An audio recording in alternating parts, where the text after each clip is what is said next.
இருக்கிறார். நம்முடைய மீதுகளை அவர் மன்னித்திருக்கிறார். அந்த ஒரு நிச்சயத்தோடு நாம் வாழ வேண்டும், அந்த விசுவாசத்தோடு நாம் வாழ வேண்டும். அந்த 38 வருஷம் படித்திருந்த அவனை பார்த்து ஆண்டவர் பாவங்கள் மன்னிக்கப்பட்டது என்று சொன்ன உடனே அவனுக்குள்ள ஒரு வல்லமை கடந்து வந்தது. உடனே பாருங்க, எழுந்து உன் படிக்கு எடுத்துக்கொண்டு நட என்றான். உடனே சப்பானியாய் 38 வருஷம் அந்த குளத்தினருகே ஒருவரும் இல்லாதபடி உதவி செய்ய ஆதரவற்று புறக்கணிக்கப்பட்ட சூழலில் இருந்த அவனை கர்த்தர் ஒரு நொடி பொழுதிலே சுகமாக்கினார். அல்லேலூயா. நமக்கு ஆண்டவருடைய வார்த்தை வரும்பொழுது நமக்கு சுகம் உண்டாகும். தொட்டு சுகமாக்குற தேவன். நாம் தொட்டாலும் ஆண்டவர் நம்மை சுகமாக்குவோம். பெரும்பாலும் ஒரு ஸ்திரியை குறித்து நாம் பார்க்கிறோம்.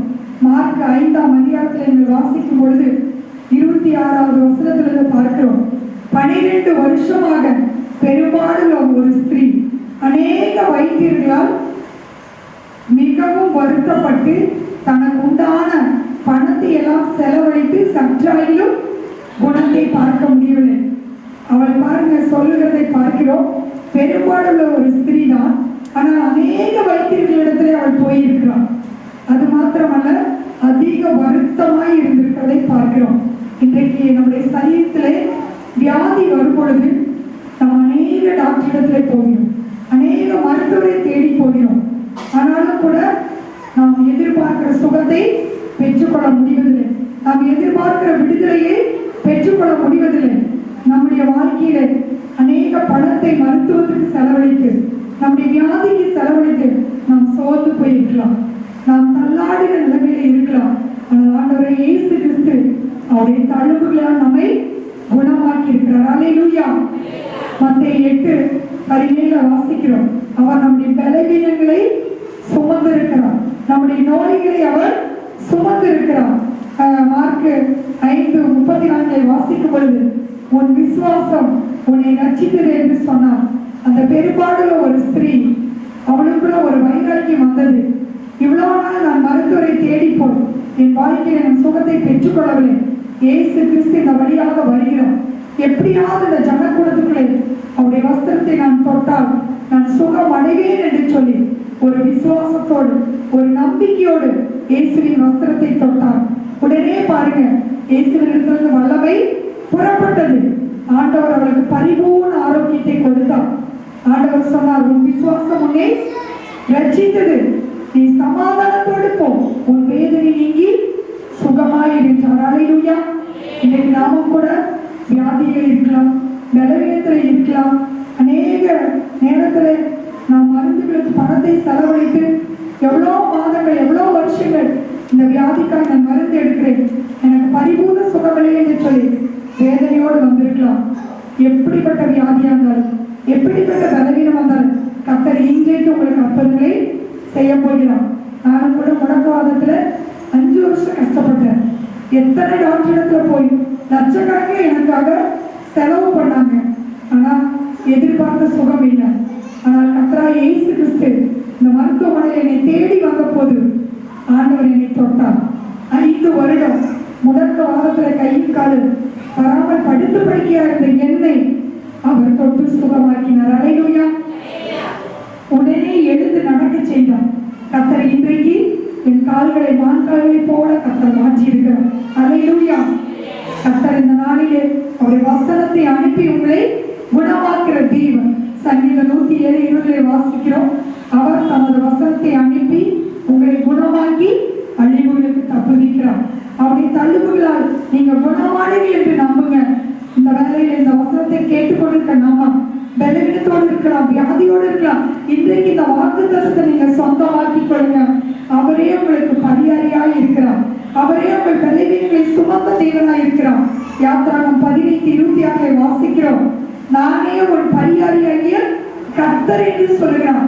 எத்தனை வருடங்கள் மருந்துகள் எடுத்தாலும் கிடைக்காத சுகத்தை இயேசு கிறிஸ்துடைய வார்த்தை, இயேசு கிறிஸ்துடைய தழும்புகள், அவருடைய வல்லமை நமக்கு கொடுக்கிறதா இருக்கிறது. அல்லேலூயா. ஒரு பாடலை பாடலாங்களா? அவருடைய தழும்புகளினால் நம்மை அவர் சுகமாக்கி இருக்கிறார். மனதுருகும் தெய்வமே ஏசையா, உம்மை மனதார துதிப்பேன், ஸ்தோத்தரிப்பேன்.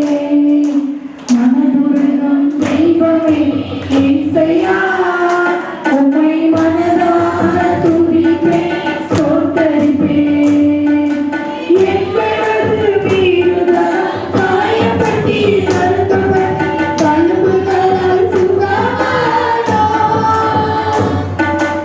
எங்களது மீறுதல் காயப்பட்டி நறுக்கப்பட்டு தழும்புகளால் சுகமானோம்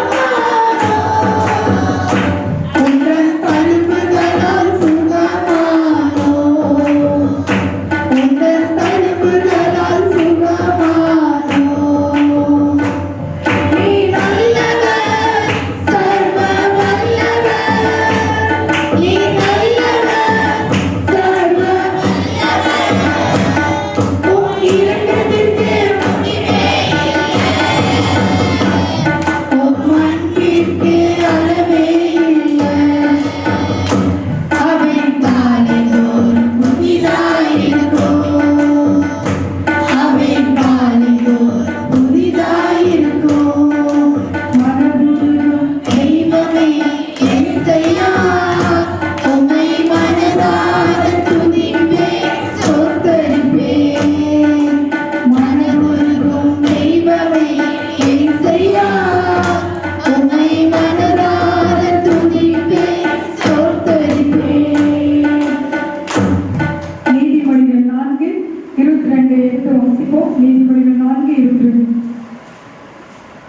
அவைகளை கண்டுபிடிக்கிறவர்களுக்கு அவைகள் ஜீவனும் அவர்கள் உடலுக்கெல்லாம் ஆரோக்கியமாம்.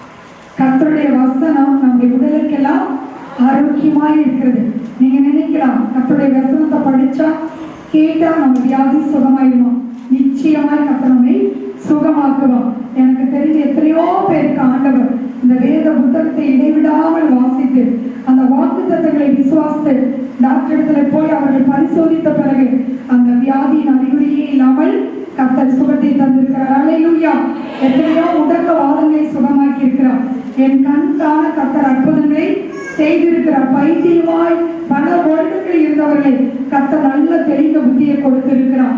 எத்தனையோ பேர் பிளட் கேன்சர், எத்தனையோ பேர் எய்ட்ஸ், டாக்டர்கள் கைவிடப்பட்ட வியாதிகள், டாக்டர்களால் கைவிடப்பட்ட நோய்களை கர்த்தர் சுகமாக்கி இருக்கிறார். அல்லேலூயா. இன்னைக்கு கர்த்தர் உங்களுக்கு இந்த சுகத்தை பரிபூர்ணமாய் கொடுக்க போகிறார். அவர் சொல்கிறார், வியாதியை உன்னை விட்டு விலக்குவேன். சங்கீதம் 91 சொல்கிறார், வாதை உன் கூடாரத்தை அணுகாது, பொல்லாப்பு உனக்கு நேரிடாது. இந்த வாக்குத்தத்த வசனங்களை வைத்து நீங்க ஜெபிங்க, ஸ்தோத்திரம் பண்ணுங்க. அவருடைய தழும்புகள் உங்களை குணமாக்கும். அவருடைய வசனம் உங்களுக்கு ஆரோக்கியத்தை கொடுக்கும். ஆண்டவர் சொல்கிறார், நான் உனக்கு பரிபூர்ண சுகத்தை தருகிற தேவன் என்று சொல்கிறார். அவர் வியாதிஸ்தர்களை பார்த்து மனதுருகினார். இயேசுவிடத்தில் எத்தனையோ நோயுள்ளவர்கள் வந்தார்கள், வியாதி உள்ளவர்கள் வந்தார்கள். ஆனால் ஆண்டவராய் இயேசு அவளை பார்த்து மனதுருகி அவளை தொட்டு சுகமாக்கினார். குஷ்ட ரோகிகளை அவர் கூசாமல் தொட்டு சுகமாக்கினார். அவரிடத்தில் வந்து எப்பேற்பட்ட பெரும்பாடு உள்ளவர்களையும் கர்த்தர் சுகமாக்கினார். அல்லேலூயா, அல்லேலூயா. கர்த்தருடைய வார்த்தை உங்களுக்கு அற்புதங்களை செய்யும். அடுத்தது பாருங்க, கவலை நம்முடைய இருதயத்தை பாரமாக்குகிறது. லூக்கா 21:34 வாசிப்போம். லூக்கா 21:34.